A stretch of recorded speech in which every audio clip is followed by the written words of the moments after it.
बिस्मिल्लाहिर्रहमानिर्रहीम अल्हम्दुलिल्लाहि रब्बिल आलमीन। दोस्तों, हम डिस्कस कर चुके हैं जो प्रेसिडेंट केस ला है 1993 CLC पे जो है 489 कराची सिंध हाई कोर्ट की जजमेंट है। इसमें कंटेम्प्ट ऑफ कोर्ट प्रोसीडिंग के बारे में बताया गया है। एक हमने ये डिस्कस किया कि अगर पर्सन जो है उसको ड्यू प्रॉपर नॉलेज है कि कोर्ट ने ऑर्डर पास किया है, for example interim order pass किया है, उसको नॉलेज है। अब जब वायलेशन करता है तो ये वायलेशन जो है वो क्या है, इंटेंशनल वायलेशन है, ना कि एक्सीडेंटल।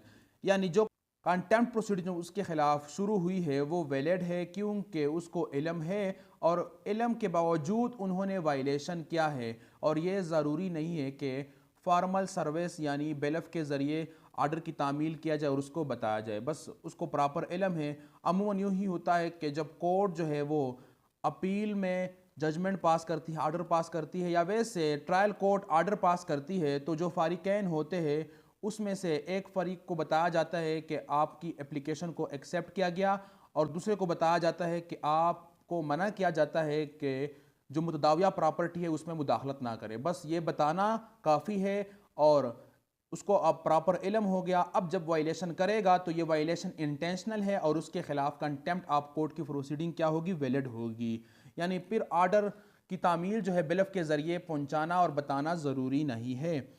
और इसी प्रेसिडेंट केस लॉ में हमने ये पढ़ा कि जो सेक्शन 94C है और ऑर्डर 39 रूल 2C है, उसमें एक्शन लेना पर्सन के खिलाफ वैलिड है, यानी मुकदमे का फरीक होना लाजिम नहीं है। और शर्त यह है कि उसको इल्म हो, पता हो कि कोर्ट ने ऑर्डर पास किया है, मना किया है कि प्रॉपर्टी मुतदाविया में मुदाखलत ना किया जाए। अब उसको इल्म है और वो फरीक मुकदमा भी नहीं है, फिर भी उसके खिलाफ कंटेम्प्ट प्रोसीडिंग शुरू हो सकती है। और तीसरी बात हमने ये पढ़ी कि कोर्ट जो है कोई भी प्रोसीजर अडॉप्ट कर सकता है यहाँ तक कि ममानियात प्रोहिबिशन ना आ जाए।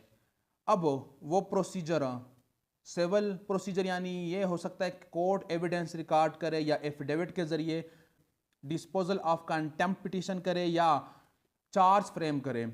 और सिविल जो प्रोसीडिंग है उसमें शोकाज जारी किया जाता है कि आपके खिलाफ एक्शन क्यों ना लिया जाए, आपने तो अदालत की आर्डर की तौहीन की है। इसी प्रेसिडेंट केस लॉ में हमने ये भी पढ़ा कि सेक्शन 151 और सेक्शन 94 इंसाफ की फराहमी के लिए और कानून की बालादस्ती के लिए इस्तेमाल किया जाता है। और इसमें यह पेनल्टी है कि जब जो भी कोई टेम्परेरी इंजंक्शन की वायलेशन करता है उसको सिविल प्रिजन यानी डिटेन किया जा सकता है और उसकी प्रॉपर्टी अटैच की जा सकती है और उसको सेल भी किया जा सकता है, उसकी प्रॉपर्टी को नीलाम किया जा सकता है।